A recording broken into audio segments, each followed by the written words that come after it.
Welcome to my 1 minute maths, and today we're looking at multiplying using the grid method. So we've got 264 times 16, and what we do is put these digits into the grid. So 264 is made up of a 200, it's made up of a 60, and it's made up of a 4. The 16 is made up of a 10 and made up of a 6. So what we now do is times every box. So we can start by 10 times 200, or you can go 1 times 2 is 2 and add 1, 2, 3 digits. 1, 2, 3. 10 times 60 is 6 times 1 is 6. There's 2 zeros, add the 2 zeros. And 10 times 4 is 40. Now we can move on to this row.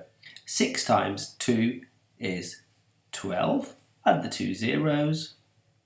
6 times 6 is 36. There's 1 0, add that 1 0, and then 6 times 4 is 24. Next thing we do is just add the rows. So it's 2000, add 600, add 40 is 2640. And now we add the bottom row. 1200 plus 360 is 1560, plus 24 is 1584. And then all we do is add these together. 0 plus 4 is 4. 4 plus 8 is 12. Carry the 1. 6 plus 5 plus 1 is 12. Carry the 1.